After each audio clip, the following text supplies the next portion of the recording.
ኢትዮጵያ ውስጥ መንግስት የህዝቡ ቅጂ ሆኖ አያውቅም። መንግስት የህዝብ ፍላጎትን በመቃረን የሚያስጓራ መንፈስ የተጠናወተው ነው። ህዝቡ ከተሸናፊ ወደ አሸናፊ ያለ ውል የሚተላለፍ ብሔራዊ ዕቃ ነው። ባለቅኔ በረከት ስምዖን ኢትዮጵያ እኮ ህልሞ ናት።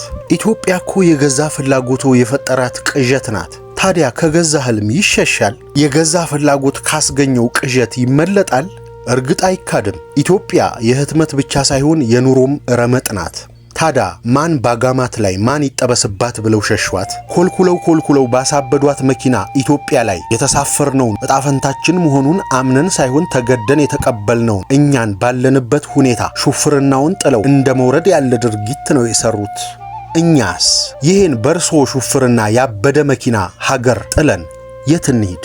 አንድነትን በምትሰብክ ቤተ ክርስቲያን ስር መለያየትን ካጸደቅን ተስፋችንስ የት ናት? እዚህ ዘመን ስደት እውነተኛ ገጽታው ይሄ ነው። እዚህ ባለው ህዝብና መንግስት ከመበሳጨት ወይም ከመቆጨት በፊት እዛ ያለውን ነውራችሁን መፋቅ ግድ የሚል ይመስለናል። መተዛዘባችንን በዮፍታይ ንጉሴ ግጥም ብንደመድምስ? ሳትከፋፈሉ በአንድነት ሆናችሁ ነውራችሁን ፋቁት ሳይጠፋ ስማችሁ።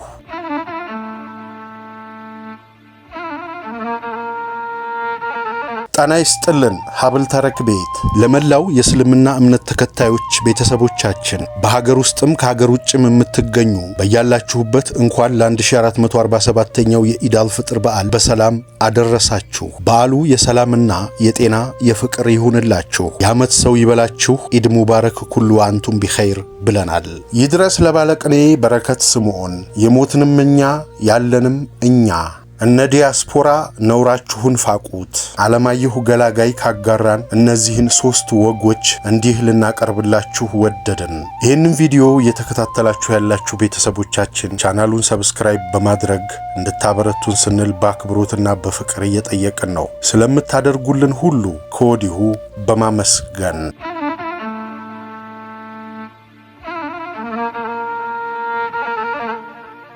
ይድረስ ለባለቅኔ በረከት ስምዖን።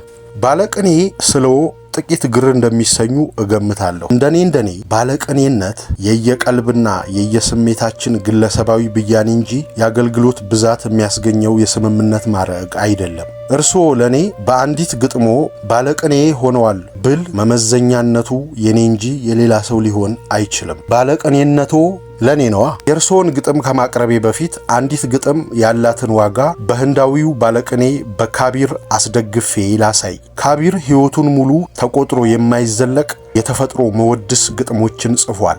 ይሁንና መላ ዕድሜውን ጠቅልላ የያዘችውን አንዲት ባለ 2 ስንኝ ግጥም ናት።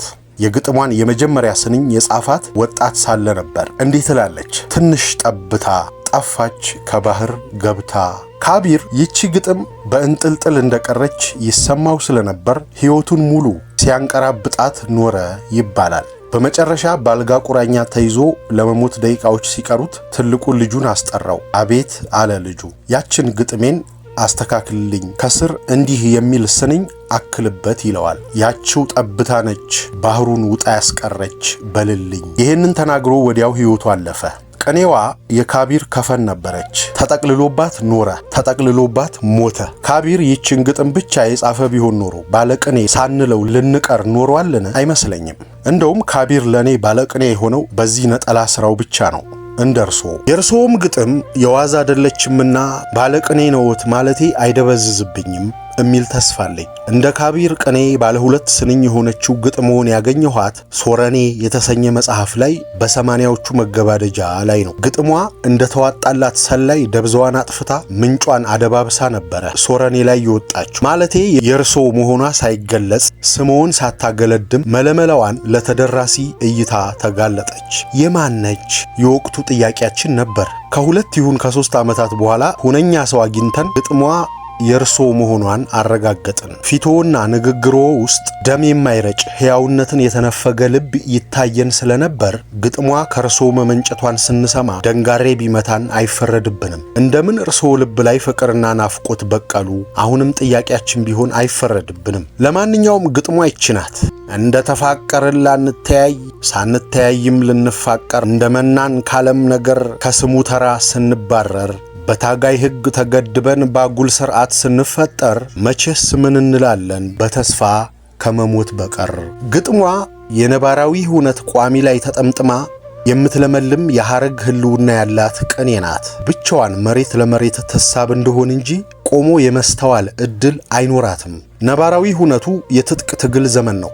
ታጋዮች እርስ በርሳቸው ጾታዊ ፍቅር ሆነ ጉድኝት እንዳይኖራቸው የተከለከለበት ወቅት ባለቅኔ በረከት ልቦና ላይ አርፎ ያቆጠቆጠው ተሐዝቦ ለግጥሟ ህልውና ሆኗል። የግጥሟ መልእክት ከቁጭትና ከመብከንከን ድሪያ ቢወለድም እንደ ፉከራ ከሮሮ ሳይሆን በጠባዩ ለዝቦና ለስልሶ የወላጆቹ ልጅ መሆኑን ያስተናል። የሚገርመው ደግሞ ልዝብነቱና ለስላሴው ከፍርሃት ሳይሆን ከድፍረት መገኘቱ ነው። ባለቅኔው ተራኪው የቆመለትን ዓላማ የሚያስፈጽመውን ሕግ አጉል ጠፋሪ ሥርዓት አድርጎ ለመፈረጅ ፍርሃት አልሸበበውም። እንደውም ከተገቢው በላይ ደፍሯል ማለት ይቻላል። ግጥሟ ላይ ታጋዮቹ የዓለማዊ ሕይወት አዳምና ሔዋን ሆነው ከሥጋዊ የፍቅር ጽድቅ በምድራዊ መልአክ የትግልና ሕግ ሥርዓት ሲባረሩ ምስል ትከስትልናለች። ይህንንና ሌላውንም ምክንያቴን ዋቢ አድርጌ የበረከት ስምዖንን ባለቅኔነት ብቀበል የሚያስፈርድብኝ ጥፋት ሆኖ አይታየኝም። እንደውም ትግሉና ሥልጣኑ ገዳፋ እንቅፋት ባይሆንበው ባለቅኔነቶ ካሉንና ከነበሩን ገጣሚዎች ጋር የሚያወዳድሮ በሆነ ነበር እላለሁ። ግን ምን ይሆናል እንደ ካርል ማርክስ እንደ ማኦ ሴቱንግ ሁሉ የእርሶም ባለቅኔነት ትግልና ስልጣን ጥልቅ ውስጥ ተጣለ። ባለቅኔ በረከት ስምዖን ከትግልና ከስልጣን ጥልቅ አምልጠው የወጡ ሌሎች ጥቂት ቅኔዎች እንዳሉት ስጠረጥር ኖሬያለሁ። ይሁንና እንደ ባሪያ ድንግል ተድበስብሰው ከቀሩ ቅኔዎቹ ቀድሞ ሌላ የሕይወት ቅኔው ደረሰኝ። የዚህ ደብዳቤ መነሻም ይህ የሕይወት ቅኔው ነው። የሕይወት ቅኔውን ፍንጭ ያገኘሁት የሁለት ምርጫዎች ወግ የተሰኘው መጽሐፉ ሲታተም ነው። በመጀመሪያ በ2003 ዓ.ም ብቻ ሳይሆን አሁን በቅርቡ ሁለተኛ ህትመት ያዘዙት ከኢትዮጵያ ሸሽተው ኬንያ ነው አሉ። ኢትዮጵያ እኮ ህልሞ ናት። ኢትዮጵያ እኮ የገዛ ፍላጎቱ የፈጠራት ቅዠት ናት። ታዲያ ከገዛ ህልም ይሸሻል? የገዛ ፍላጎት ካስገኘው ቅዠት ይመለጣል? እርግጥ አይካድም። ኢትዮጵያ የህትመት ብቻ ሳይሆን የኑሮም ረመጥ ናት።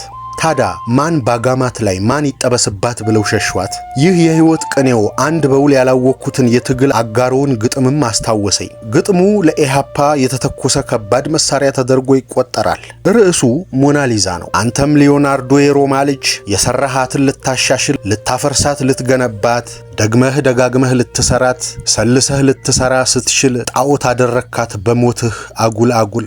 ለራስህ ፍጡር እግዚኦ ልትል የሮማ የዋህ ሰው ሊዮናርዶ በፍቅር ትንታግ ተማግዶ የቀረጸውን አጉል ወዶ ራሱ በራሱ ንዶ ርዶ። የእርሶ የሕይወት ቅኔ የዚህ ተቃራኒ ነው። እግዚአብሔር ሰውን በመፍጠሩ ተጸጸተ እንደተባለ እርሶም በኢትዮጵያ ሳይጸጸቱ እንዳልቀሩ ነው የሕይወት ቅኔው የሚመሰክረው። ይሄንኑ የሞናሊዛን ላህይ ተከትለን የእርሶን የሕይወት ቅኔ እንግለጠው ብንል ሰልሰህ ልትሰራ ስችል እርግፍ አደረካት በሽሽትህ አጉላጉል። በራስህ ፍጡር እግዚኦ ልትል የሮማ የዋህ ሰው ሊዮናርዶ በሕልም ትንታግ ተሞልቶ የፈጠረውን አጉል ጠልቶ ራሱን በራሱ ሸሽቶ። እርግጥ አይካድም ኬንያ የህትመት ብቻ ሳይሆን የኑሮ ርካሽነቷ ከኢትዮጵያ በእጥፍ እጥፍ ዝቅ ይላል። ለዚህ የህትመት ሆነ የኑሮ ርካሽነት አንድ ኢትዮጵያዊ ቢማልል አይፈረድበትም። ይሁንና ኢትዮጵያን በዚህ መልኩ ለሰራትና ለገነባት ብቻ ሳይሆን ሊያሻሽላትና ሊያፈርሳት በሚችል እንደርሶ ባለ ግለሰብ ሽሽቱ ሲከናወን የሥነ ምግባር ጥያቄ ያስነሳል። ኮልኩለው ባሳበዷት መኪና ኢትዮጵያ ላይ የተሳፈርነውን እጣፈንታችን መሆኑን አምነን ሳይሆን ተገደን የተቀበልነውን እኛን ባለንበት ሁኔታ ሹፍርናውን ጥለው እንደ መውረድ ያለ ድርጊት ነው የሰሩት። እኛስ ይህን በርሶ ሹፍርና ያበደ መኪና ሀገር ጥለን የት እንሂድ? እንዳልኩት ኢትዮጵያ ላይ ኢትዮጵያዊ ሆኖ ኬንያን ለሚመለከት ያቺ ጎረቤት ሀገር ታማልላለች። የዶሮ አሩስቶ 16 ሽልንግ ዋጋ አለው አሉ። በእኛ ወደ 2 ብር ከ60 ሳንቲም ማለት ነው። ይሄ የኬንያውያን አኗኗር በእኛ ኢትዮጵያውያን አኗኗር ሲተረጎም ወደ ኋላሽ ቀንጥሮ አጤ ኃይለ ሥላሴ ዘመን ላይ ያደርሰናል።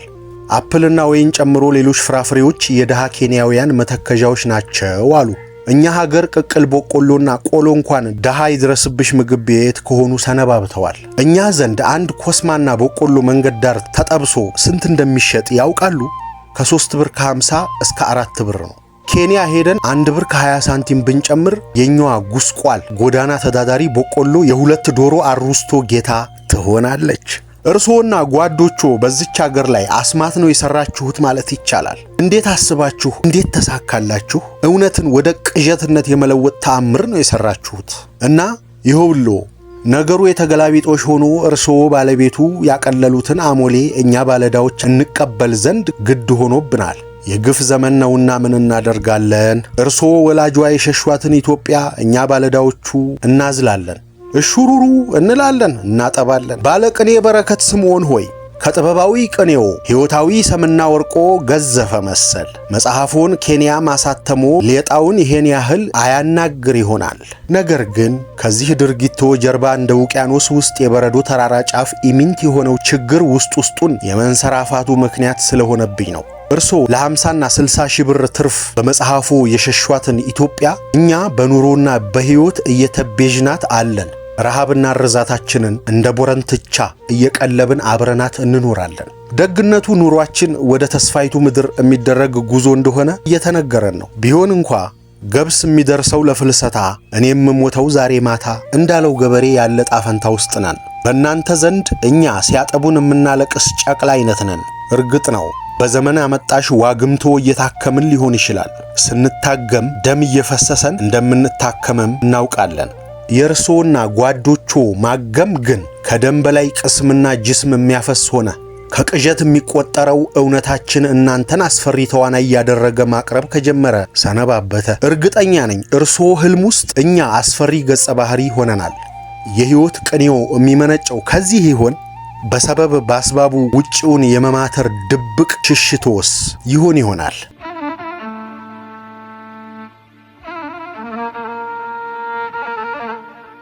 የሞትንም እኛ ያለንም እኛ ነባር የሁለት ጽንፍ ፖለቲካዊ ክርክሮች ናቸው። መንግስት የህዝቡ ቅጅ ነው እና ህዝብ የመንግስት ስሪት ነው የሚሉት የፈረንሳይ አብዮትን ተከትሎ በወቅቱ የተነሱ የፖለቲካ ፈላስፎች እርስ በርስ የሚናቆሯቸው ሁለት ድምዳሜ ላይ መድረሳቸው ክርክሩን አጧጧፈው። አንዳንዶቹ የህዝቦች አስተሳሰብ በአመዛኙ የመንግስታቸው ባህሪን ይወስናል ሲሉ፣ ሌሎች ደግሞ በተቃራኒው የህዝቦችን አስተሳሰብ የሚወስነው የመንግስታቸው ባህሪ ነው ይላሉ። ከተናቋሪ ፈላስፎቹ መካከል አንዱ ሲስሞንዲ እንደሚለው የፖለቲካ ለውጥ የብሔራዊ ጠባይ ለውጥን ይቀድማል።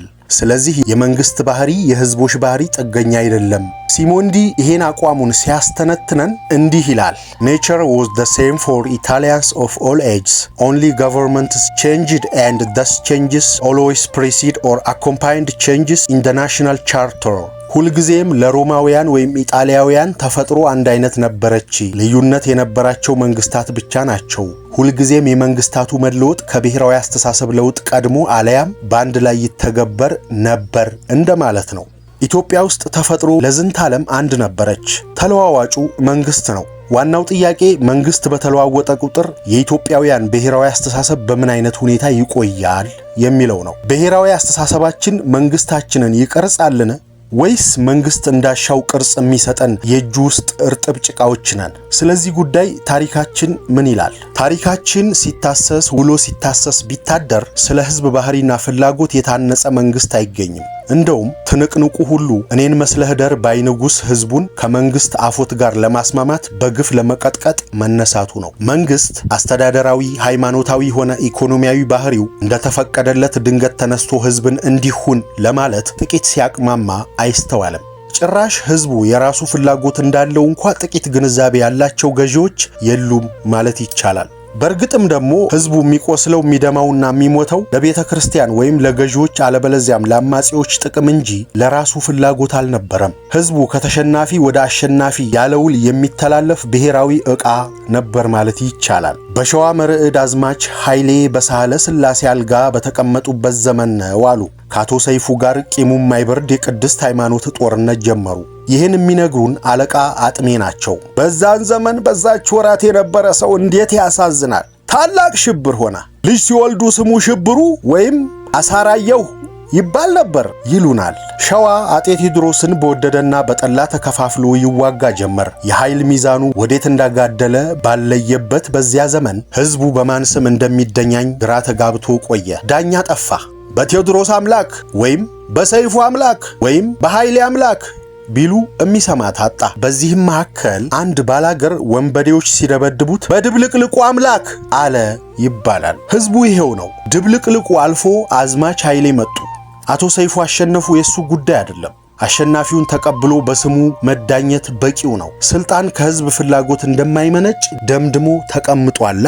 እንደ ውቅያኖስ የተንሰራፋው ጥልቅና ምጥቅ ታሪካችን ውስጥ አንዳንድ ለየት ያሉ አንጸባራቂ እንቁ መሳይ ገጠመኞች ብርሃን ሲያፈልቁ ይታያሉ። በ1919 ዓ.ም ነው። በአጼ ሱስንዮስ ዘመን አንድ ሰው ለየት ያለ ዓላማ ይዞ ተነሳ።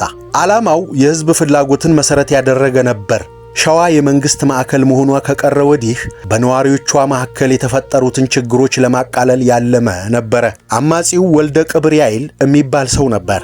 ራሱን ቴዎድሮስ ፀሐይ እያለ ይጠራል።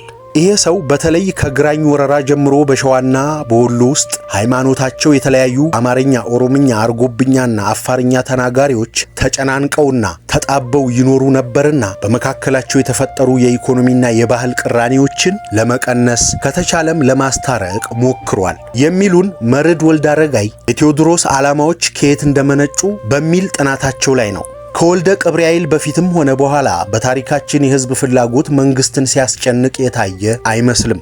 እንደውም አንዳንድ ነገስታት የህዝብን ጥያቄና ፍላጎት አንስተው ለመተርጎም ሲጣጣሩ በተላላው ህዝብ እንደ ጠላት ተቆጥረው ሲጠፉ ይታያል። ለዚህ ምሳሌ ቀዳማዊ ቴዎድሮስ ናቸው። ቀዳማዊ ቴዎድሮስ የነገሱት በ1412 ይሁን እንጂ የንግስና ዘመናቸው ከአንድ ዓመት አልዘለቀም። ምክንያቱም የነባሩ ሕይወት ሰቆቃ የሞላው እንደሆነ አይተው ይህን ለማሻሻል በመሞከራቸው ከባላባቱና ከቤተ ክርስቲያን ተቃውሞ ገጥሟቸው በህዝቡ ተባባሪነት ዕድሜያቸውና መንግስታቸው አጥሯል። ህዝቡን ለመምሰል ሞክሮ በህዝቡ የጠፋ ሌላው መንግስት የዳግማዊ አጤ ቴዎድሮስ አስተዳደር ነው። አጤው መቅደላ ላይ በእንግሊዞች ተከበው የጻፉት ደብዳቤ እንዲህ የሚል አንቀጽ አለው። የአገሬ ሰው ግብር ስርዓት ግባ ብዬ ብለው እምቢ ብሎኝ ተጣላኝ። እናንተ እንግሊዞች ግን በስርዓት በተገዛ ሰው አቸነፋችሁኝ። ጌታ ነኝ መስሎኝ ባልሰላ መድፍ ስታገል ውዬ ነው።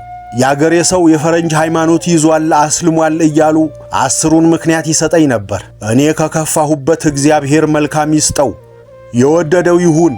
ኢትዮጵያ ውስጥ መንግስት የህዝቡ ቅጂ ሆኖ አያውቅም። መንግስት የህዝብ ፍላጎትን በመቃረን የሚያስጓራ መንፈስ የተጠናወተው ነው። ህዝቡ ከተሸናፊ ወደ አሸናፊ ያለ ውል የሚተላለፍ ብሔራዊ ዕቃ ነው። ሽግግሩ በንጉሱ ሰላማዊ ሞት ቢከናወን እንኳ ተተኪው የሚያስነግረው አዋጅ ህዝብ ፍላጎት እንዳለው ከግምት የሚከት አይደለም። የሞትንም እኛ ያለንም እኛ፣ ነጋዴ ነግድ፣ ገበሬ ረስ፣ ሽፍታ ከዱር፣ ሌባ ከመንደር ውጣ፣ እምቢ ያልክ ለገላህ እዘንለት።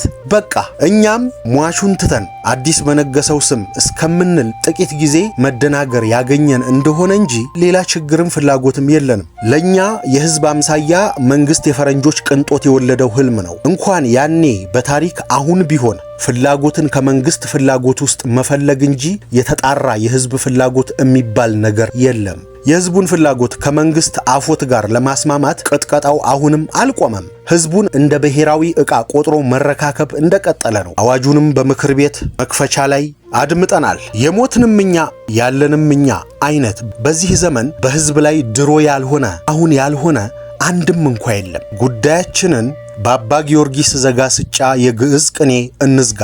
እሉሉ ለአክሎ በእግዚአብሔር ወኪያዛ አህስሰ ይስማዕ ከመየስማዕ ለዘናው ብኪያ ለሀገረቶን ኢትዮጵያ። እግዚአብሔር አንድ ነገር እጠይቅሃለሁ፣ እሷንም እፈልጋለሁ፣ የሀገራችን ኢትዮጵያን ሐዘኗንና ለቅሷን እንዲሰማ።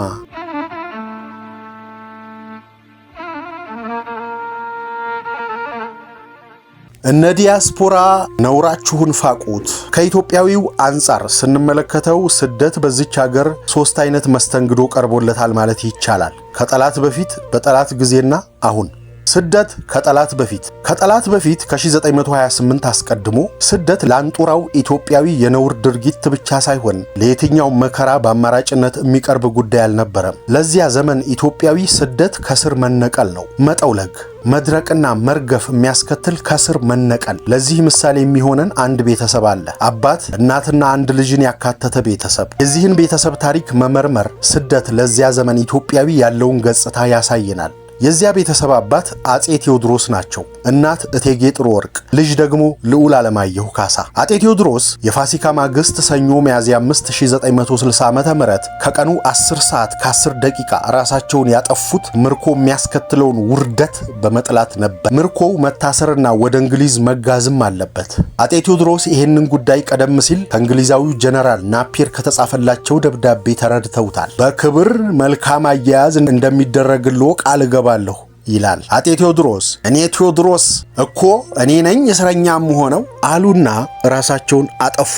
የዚያ ቤተሰብ እናት እቴጌ ጥሩ ወርቅ ደግሞ ከሀገር የመሰደድ ዕጣ በልጃቸው በኩል መጣባቸው። ልጃቸው ልዑል ዓለማየሁን እንግሊዞች ሊወስዱት ስለቆረጡ እናት ሆዳቸው ባባ። ከ7 ዓመት ልጃቸው ጋር ለመሰደድም ወሰኑ። ስደት ያስከተለው ጭንቀትና ተስፋ መቁረጥ ተደራርቦ እናት በጉዞ ላይ እንዳሉ እንጣሎ አጠገብ ሐይቅ ሐጥላ ከሚባል ስፍራ ላይ ሞቱ። ስደትን በጥቂቱ የቀመሰው ልዑል ዓለማየሁ ኑሮ ባይጓደልም ደስታ ግን አልነበረውም። ንግሥት ቪክቶሪያ ማስታወሻቸው ላይ ምስኪኑ ልጅ አሁንም ፍርሃቱ አልለቀቀውም ብለው አስፍረዋል። እንደ አባቱና እናቱ ሁሉ ልዑልም ታሞ በህዳር 15 ቀን 1872 ዓ.ም እንግሊዝ ሊድስ ውስጥ አርፏል። ለዚያ ዘመን ኢትዮጵያውያን ስደት በአማራጭነት የማይቀበሉት እንደ አጤ ቴዎድሮስ፣ ቢቀበሉትም የማይፈጽሙት እንደ እቴጌ ጥሩ ወርቅ፣ ቢጀምሩትም የማይቆዩበት እንደ ልዑል ዓለማየሁ ነበር ማለት ይቻላል። ስደት በጠላት ጊዜ ድንግል ሀገሬ ሆይ ጥንተ ተደንግሎ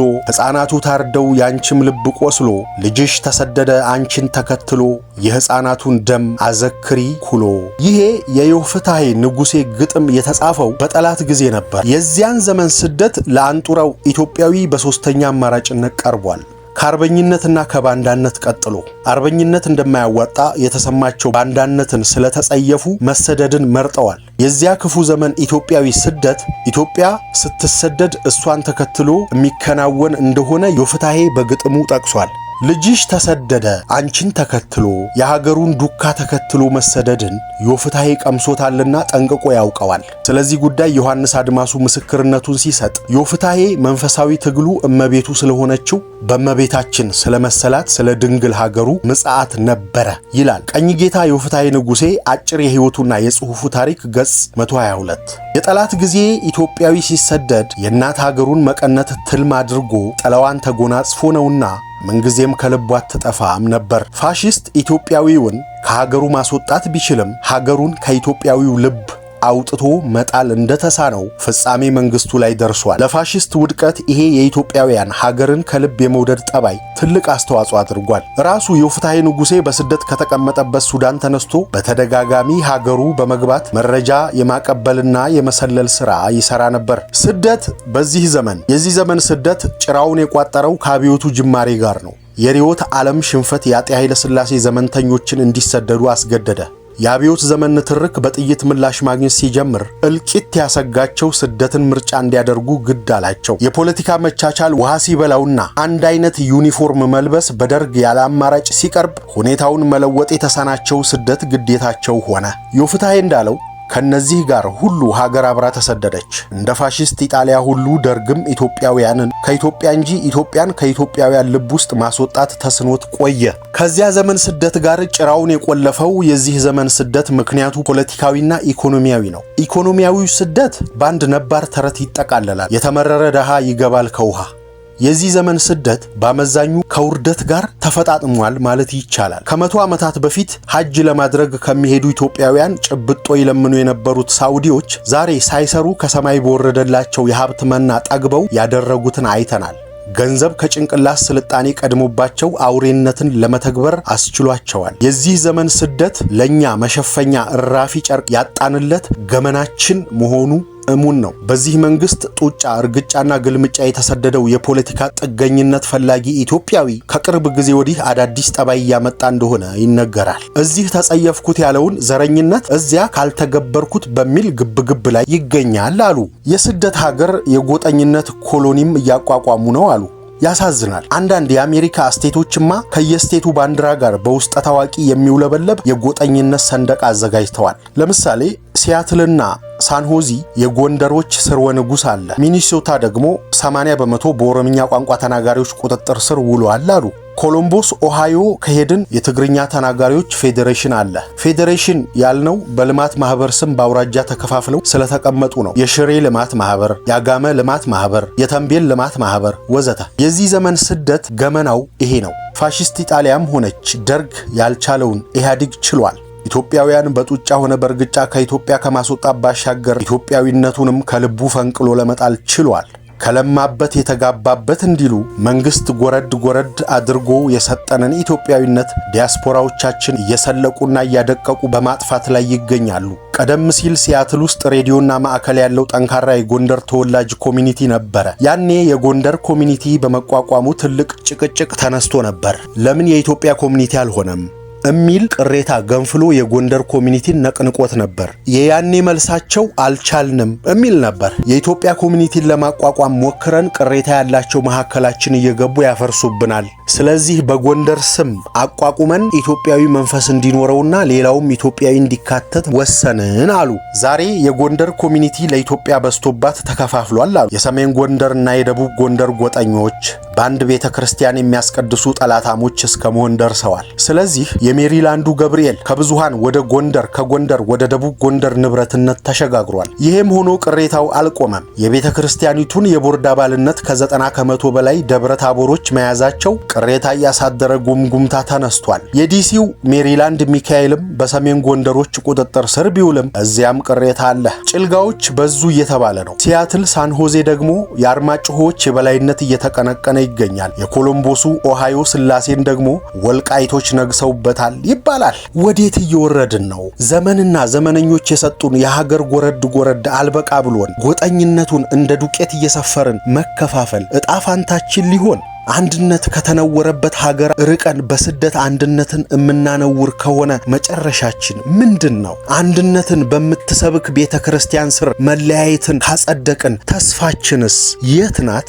ኢህአዴግ እንኳን እዚህ ያላደረገውን የወረዳ ፌዴሬሽን እዛ ከተገበርን በኋላ ለየትኛዋ ሀገር ነው ኢትዮጵያ ኤምባሲ በር ላይ የምንጮኸው? ሚስጥሩ ግልጽ ነው። የዚህ ሁሉ መተራመስ ምንጩ ከሀገር ህልውና ይልቅ ሆድን የማስቀደም የስደተኞች ፖሊሲ ተግባር ላይ መዋሉ ነው። በእግዚአብሔር ስም በቤተ ክርስቲያን ጥላ ስር ሰው ሁሉ አዛውንት ዘመዱን ባልሰራበት ተጠዋሪ ማድረግ ምኞት አለው። በቅስና ስም ከሀገር ቤት የሚመጣ አዛውንት ያለምንም ችግር የአሜሪካ ቪዛና ግሪን ካርድ ያገኛል። ይሄን ካገኘና እድሜው ከ65 ዓመት በላይ ከሆነ የማህበራዊ ዋስትና ተደጓሚ ሶሻል ሴኩሪቲ ኢንሴንቲቭ ይሆናል። በወር $550 በጥሬ ገንዘብ፣ $200 የምግብ ድጎማ በኩፖን እንዲሁም የነጻ ሕክምና ፈቃድ ሜዲኬር ይኖረዋል። ስለዚህ አብዛኛው ስደተኛ የቤተ ክርስቲያን ቦርድ አባል በመሆን አዛውንት ዘመዱን የመጥቀም ህልም አለው። እንግዲህ እዚህ መሃል የሀገር ህልውና በወረዳ ገንጣዮችና አስገንጣዮች እጅ ላይ ይወድቃል። በወረዳ ፌዴሬሽን ምክር ቤት ቀርቶ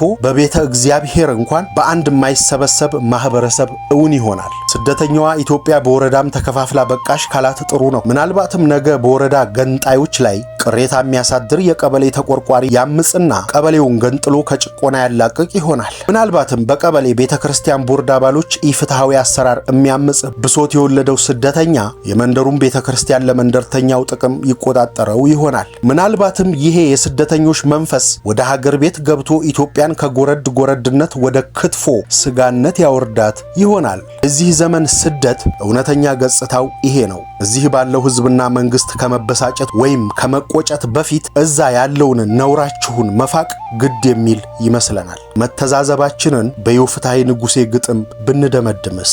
ሳትከፋፈሉ በአንድነት ሆናችሁ ነውራችሁን ፋቁት ሳይጠፋ ስማችሁ።